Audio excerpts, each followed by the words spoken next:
A continuación, Petróleo y Desarrollo.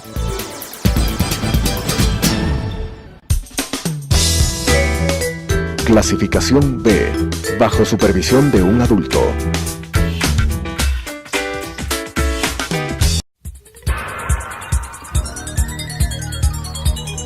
Las opiniones vertidas en este espacio por la producción y dirección del programa son de exclusiva responsabilidad de sus autores y de quienes intervienen en ellos.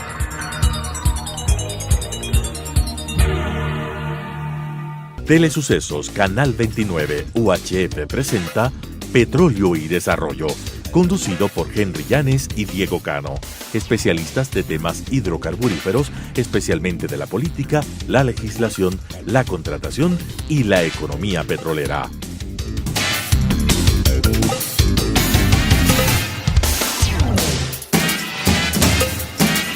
Petróleo y Desarrollo.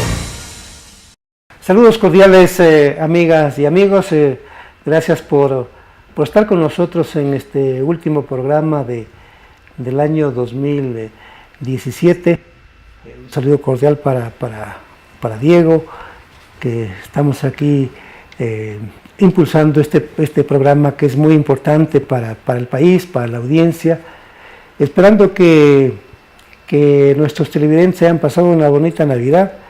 Igualmente tú, Diego, el personal del canal, el señor gerente propietario, el arquitecto Fernando Najas, ¿no? Un saludo para él. Y entonces, como estamos en este último programa, Diego, hemos convenido hacer un balance resumido, ¿no?, de lo que ha sido el manejo de la actividad petrolera en este año 2017, y la segunda parte, en cambio, proyectar los datos y las perspectivas que nosotros vemos para el año 2018. Así que, estimado Diego, tu saludo y a ver si entramos viéndolos y observando y planteando los capítulos más trascendentes que se dieron en este año 2017. Trascendentes no por lo positivo, sino trascendentes más bien por lo negativo. Así que un saludo, Diego, nuevamente. Saludos, Henry, saludos, estimados televidentes. Es un placer, como siempre, acompañarles cada semana en este programa Petróleo y Desarrollo. Me sumo también a tus saludos a todos los compañeros y compañeras del canal quienes hacen posible transmitirlo, al señor gerente, y también con la expectativa de que hayan tenido una muy buena Navidad. Bueno, sí, este último programa del año, luego de acompañarlos desde septiembre, ¿no? Sí. En varias entregas, no queremos dedicarlo a hacer un balance de lo que ha ocurrido en el sector petrolero. Todos los ecuatorianos sabemos, ¿no?, que en gran medida de los recursos que provee la administración de esta materia prima tan importante depende realmente el país, porque no hemos logrado durante más de 40 años no tener una base económica distinta, a pesar de que durante mucho tiempo en el gobierno anterior se habló tanto del cambio de la matriz productiva, tanto del cambio de la matriz energética, pero seguimos dependiendo en gran medida del petróleo. Hagamos un poco un resumen breve de lo que ha sido este año, ¿no? Desde los inicios, yo creo que en gran medida las noticias que han copado han sido los escándalos de corrupción, ¿no? De varios de los megaproyectos, o como en alguna ocasión los tratamos aquí, de los mega desperdicios, de estos grandes elefantes blancos, como por ejemplo la refinería del Pacífico, que hasta ahora no hay. Lo sucedido en la refinería Esmeraldas con la repotenciación y rehabilitación, que no hubo tal, ¿no es cierto?, y que incluso obligará al gobierno al próximo año a hacer una paralización durante 2 meses, tengo De entendido. 30 a 45 días. De ¿no? 30 a 45 días, Sí. y el ministro habló de que por día esta paralización costaría al país más o menos $1.200.000. Dólares, sí. Entonces ya nos imaginamos cuánto va a costar esta paralización cuando se supone que la refinería estaba repotenciada e inaugurada recién, esta repotenciación en diciembre del año 2015, es decir, ha completado apenas 2 años. Y ya está con fallas, ¿no? Y ya está con fallas. Sí. Hablamos del otro proyecto, del poliducto Pascuales-Cuenca, ¿no? Y varias de estas cuestiones, pero sobre todo, y en esto creo que vamos a dedicarle un poco de tiempo en este programa, la cuestión de las preventas de petróleo, ¿no? Así es. Sí, sobre la primera parte, como lo dijimos cuando nosotros inauguramos este programa, Petróleo y Desarrollo, nosotros cuando iniciamos este proceso de salir a la televisión, por la gentileza del arquitecto Fernando Nanjas, ¿no? de él preocupado por el tema del petróleo, su idea central era que el país tenga una correcta información sobre esto, ¿no? Y entonces yo lo dije y siempre lo he dicho y lo voy a seguir diciendo, que si nosotros hubiésemos tenido la mentalidad de los japoneses, de los chinos, de los alemanes, de los norteamericanos, ¿no? Y actuando con transparencia, con eficacia y con visión hacia largo plazo, sin duda alguna el Ecuador estuviera en otro escalafón del desarrollo si nosotros los ecuatorianos y ecuatorianas hubiésemos manejado de manera correcta la industria petrolera, y que la visión no era difícil, la visión es que es así, algo tan compleja, ¿no? La visión es simplemente que se hubiese formulado desde los años 70, es decir, ¿qué vamos a hacer con el petróleo? ¿Qué beneficios vamos a obtener? ¿Ya? ¿Y hacia dónde vamos a orientar los recursos? Entonces yo lo que les he dicho es extraigamos el petróleo de la región amazónica, procesémoslo, démosle valor agregado para que la mayor parte de sus recursos vaya al mejoramiento de la infraestructura y del equipamiento del Ecuador, al desarrollo de la economía y sobre todo al mejoramiento de la calidad de vida de la gente, ¿no?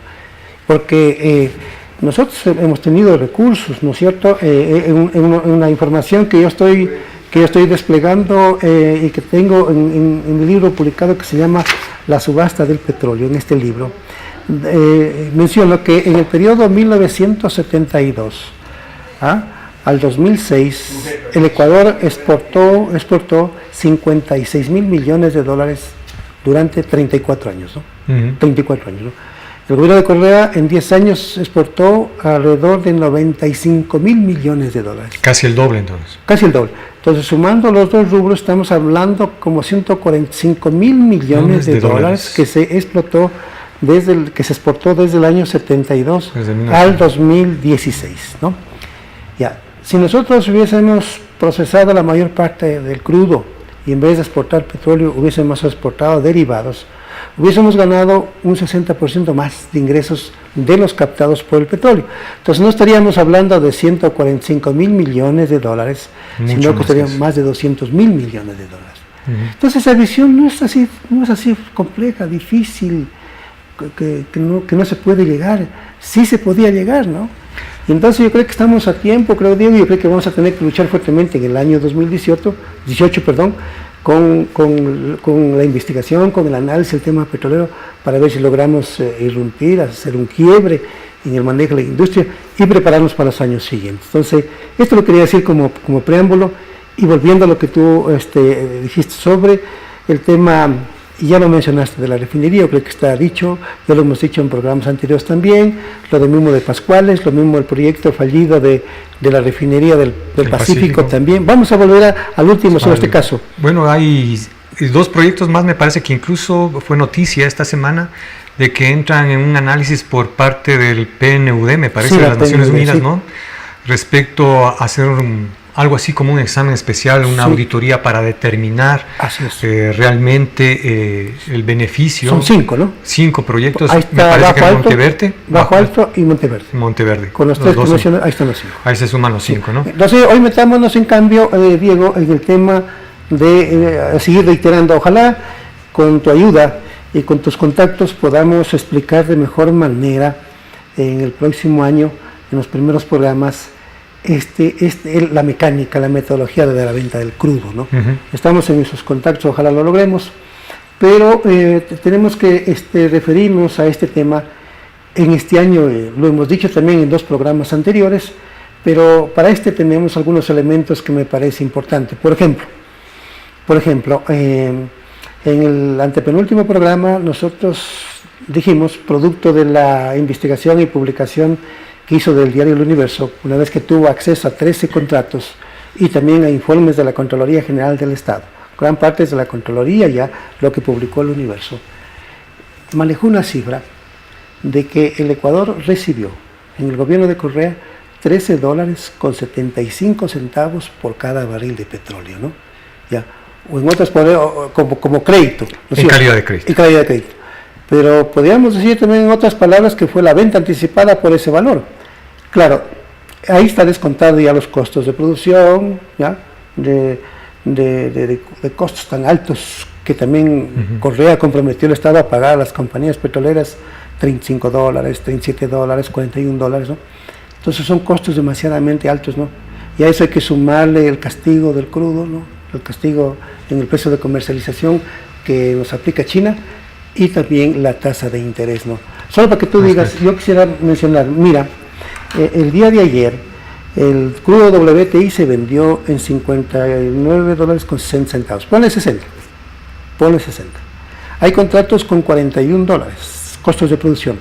Entonces, si le restamos de los 60 a los $41, le quedan 18, ¿no? 18 dólares. Ya, de eso quítale $6 de castigo. $12.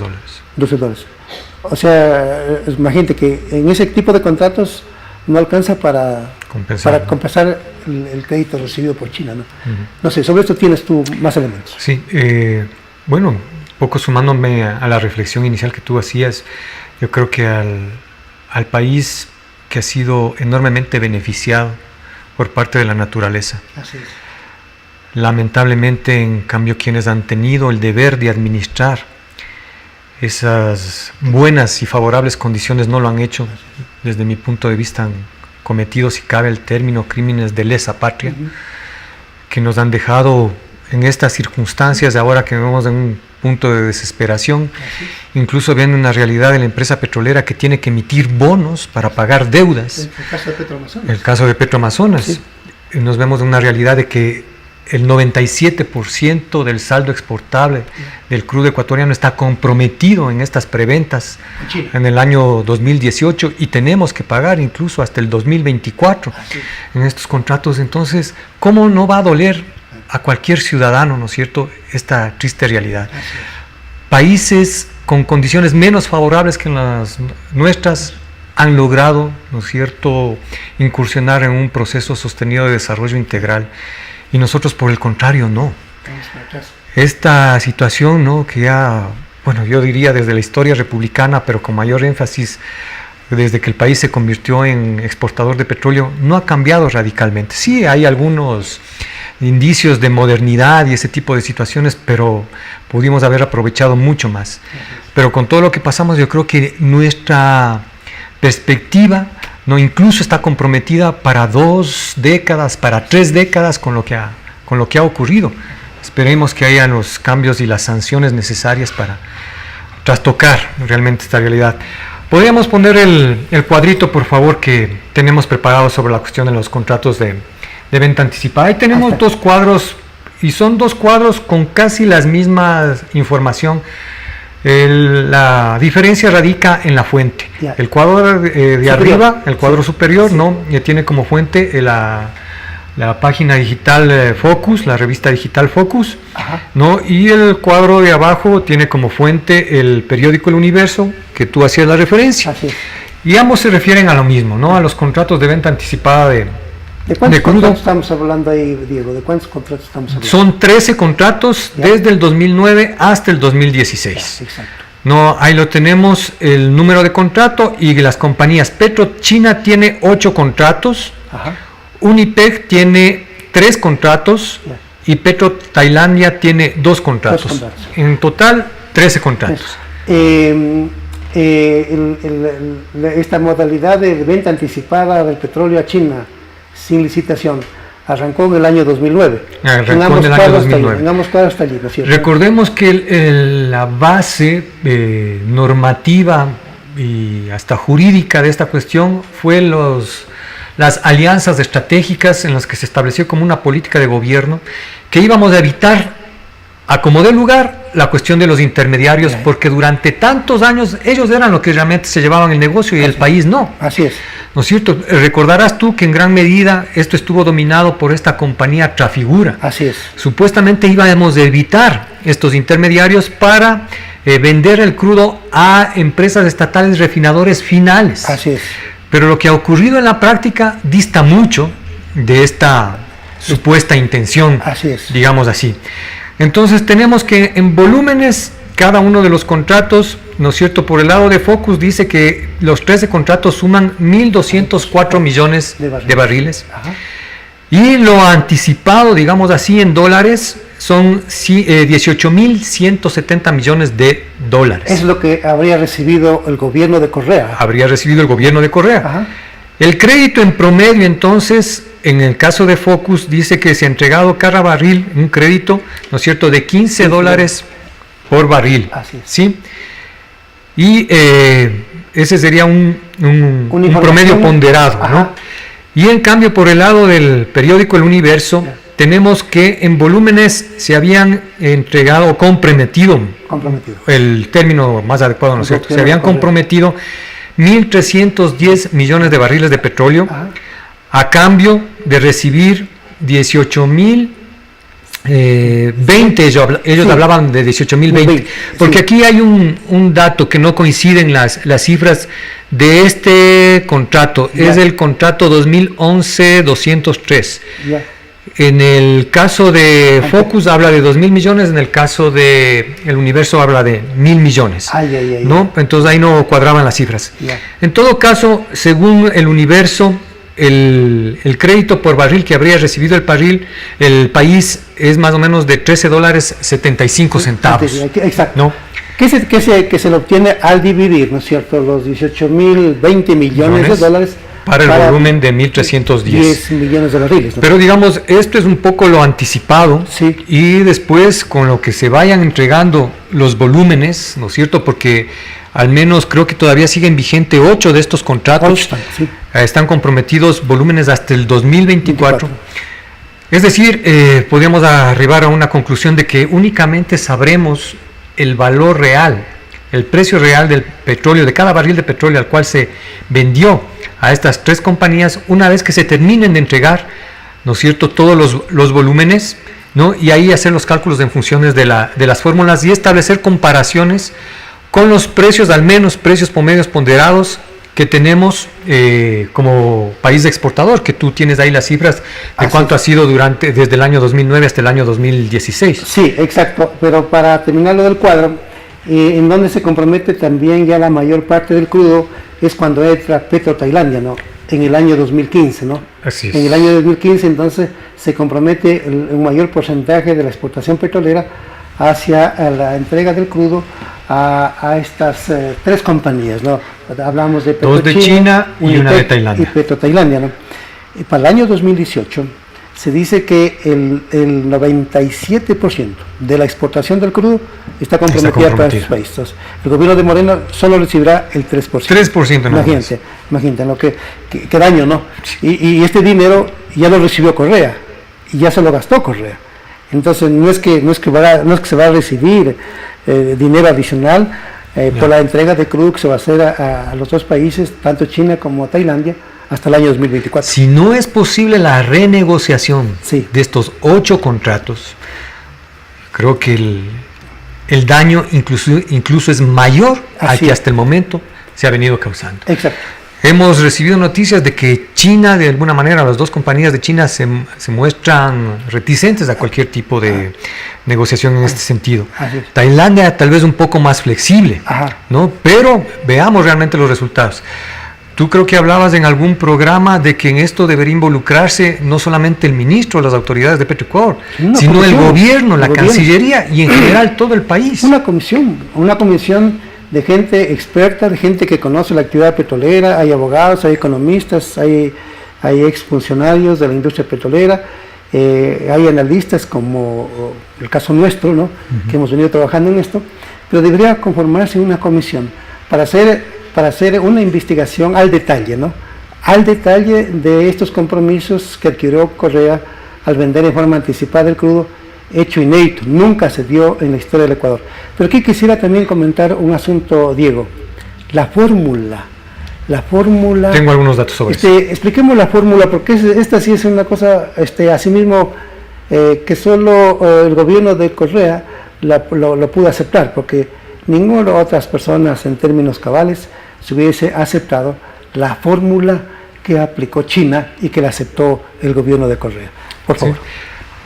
Bueno, en programas pasados ya habíamos mencionado que el precio al cual se venden los dos crudos de exportación ecuatorianos, tanto el crudo oriente como el crudo NAP, dependen de un crudo marcador, del precio de este crudo marcador en el mercado internacional. Este crudo marcador es del WTI, el West Texas Intermediate. Es un crudo de mejor calidad que el nuestro. Y por ser de mejor calidad, el crudo ecuatoriano tiene un castigo, ¿no? en ese precio. Pero además de ese castigo, siempre también se negocia un premio con las compañías oferentes. Digamos que esos son los tres componentes básicos de toda forma.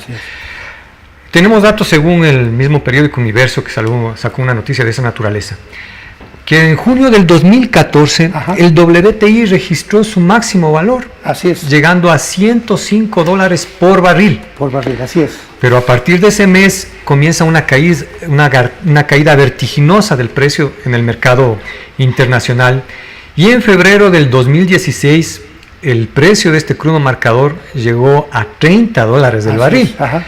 Si a eso le añadimos la cuestión del castigo, en algunas ocasiones el precio del crudo ecuatoriano fue de alrededor de $21, algo así, ¿no? Por barril, que habían a veces diferenciales por la cuestión del castigo que llegaban hasta 10 y hasta $14 el barril. Así es. No, digamos que estas variaciones obedecen sí a la cuestión del comportamiento del mercado, al juego de la oferta y la demanda, pero sobre todo también a la influencia que ejercen grandes compradores o consumidores que manejan inventarios estratégicos, como por ejemplo Estados Unidos o la misma China. Estados Unidos tiene una población que sobrepasa creo que los 360 millones de habitantes. China más de 1.600 millones de habitantes, es decir, sus demandas energéticas son enormes. ¿No? Y ellos tienen la capacidad, ¿no?, de manejar la cuestión de inventarios, la cuestión de manejar lo que se llaman los mercados de futuro, que son espacios eminentemente especulativos. Así es. Lo que el Ecuador, en cambio, por ser un país marginal, extractor de petróleo y comercializador, no tiene esa posibilidad. Así es. ¿No? Y en ese sentido yo creo que ellos sí tienen previsiones a futuro de cómo va a ser el comportamiento del precio en el mercado internacional. Sin duda. Estados Unidos, China influyen fuertemente en el mercado, además tienen gente muy preparada y especializada para el manejo de esta actividad. Pero aquí lo que me llamó la atención es que el caso de los acuerdos con China le sientan a las autoridades de Petroecuador a aceptar una fórmula que es bien curiosa, ¿no? Digamos que hubo dos fórmulas, o ha habido tres fórmulas, digamos. Ha habido dos lapsos, de 2009 al 2014. ¿Qué significaba eso? ¿Sí? ¿Qué significaba? Esa fórmula... Que China retiraba el petróleo como decía hoy y hoy pagaba. Así es, el mismo día se calculaba los precios. Así es. Pero a partir del 2014 y con la asesoría de esta consultora norteamericana, Arthur de Little, se le contrató. En cambio, cambia la forma de calcular el precio, cambia la fórmula, porque consistió en mantener el crudo marcador, sí, pero con el valor de 15 días antes, ¿no? Que ellos podían manejar esta cuestión en una tendencia de mercado cuando el precio comienza a caer. Es lo curioso, ¿no? Sí. Y esto significaba que las compañías compradoras se beneficiaban, pero el país se perjudicaba. Entonces la metodología como es, Diego. Por ejemplo, hoy retiran el crudo. Así es. Y hoy no pagan. No pagan. Hoy no pagan. Días después. Sino después de 2 semanas. Cuando el precio después de 2 semanas ya no es el día de hoy, es menos. Es menos. Según el Universo, ¿cuánto decía? $5 de perjuicio había. ¿No? $5 de perjuicio, más o menos. Había el dato de un cargamento del 12 de diciembre del 2014, sí. ¿No? Porque esto se aplica desde febrero del 2014, ¿no? De que se levantaron 720,000 barriles de crudo ecuatoriano, Petrochina y Unipec. Con la fórmula original, el precio base del WTI hubiera sido $58.7 del barril, pero con la fórmula cambiada fue de 52.8, es decir, $6 menos. Es lo que sucedió para el año 2014, 2015, 2016. Ajá. Estamos a pocos minutos de concluir el programa, Diego, y yo solo quisiera decir dos cosas, ¿no? Las perspectivas para el año 2018. Yo estoy planteando, Diego, que nosotros como afiliados en este país, que somos más o menos más de 3 millones de afiliados al IES, 450,000 jubilados, ¿no? Y hay otros sectores de población relacionados con el IES. Al 2015, a diciembre, eran 9.187.000 personas relacionadas con el IES, ¿no? Nosotros venimos planteando de que, por ejemplo, en dación de pago, el Estado, que le debe mucho dinero al IES, casi 18,000 millones de dólares, 18.500 millones de dólares, podía entregar el Banco del Pacífico, la empresa eléctrica Quito, pero también la plataforma del proyecto fallido de la refinería El Pacífico, para que más bien sean los afiliados los que impulsen un proyecto de refinación en este país, ¿no? Mira lo que sería eso.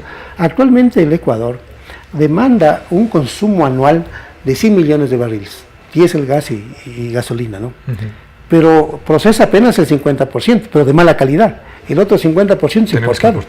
Y entonces, por ejemplo, esta es una propuesta que quisiera que la comentes, digo, ¿qué te parece?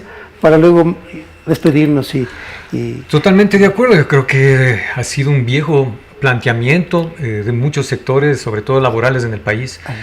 Me parece que lo primero que habría que hacer ahí es una profunda reforma de la seguridad social. Exacto. Y una de esas reformas, convertir al BIES, al banco del IES, en un banco de primer piso. Y de segundo piso, correcto. Y de segundo piso, para que justamente pueda hacer inversiones productivas de esta naturaleza, que a final de cuentas van a redundar en beneficio de todos los afiliados. ¿Sabes cuánto? Y obviamente en beneficio del país entero. Ese es el ahorro interno. Claro, ¿sabes cuánto? Exacto. ¿Sabes cuánto era la población del IES, el porcentaje en relación al conjunto de la población en el año 2015? Era el 57% de la población del Ecuador. Bueno, además, por principio constitucional, la seguridad social es universal. Es universal. ¿Cierto? Bueno, y concluyendo ya el programa, Así ya tendremos tiempo para extender un poco más el análisis y las reflexiones sobre estas propuestas. Despedirnos deseándoles a todos nuestros amigos televidentes un feliz año, un mejor 2018 para ellos, para sus familias, pero por supuesto para todo el país en general. Exacto. Ojalá la realidad de estos últimos años cambie radicalmente y tengamos mejores condiciones para el siguiente año. Así es. Lo mismo para ti, Diego, para la familia y también para el personal del canal y para su gerente propietario, el señor arquitecto Fernando Najas y su familia. Que tengan un lindo año 2018, que Dios bendiga a todos en el 2018 y que nos unamos para ir cambiando los destinos de este país. ¡Feliz año, Diego! ¡Feliz año, Henry! Muy amable.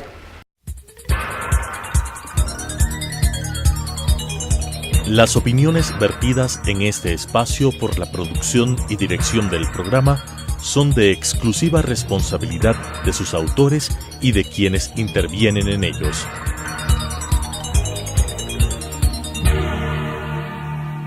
Telesucesos Canal 29 UHF presentó Petróleo y Desarrollo, conducido por Henry Llanes y Diego Cano, especialistas de temas hidrocarburíferos, especialmente de la política, la legislación, la contratación y la economía petrolera.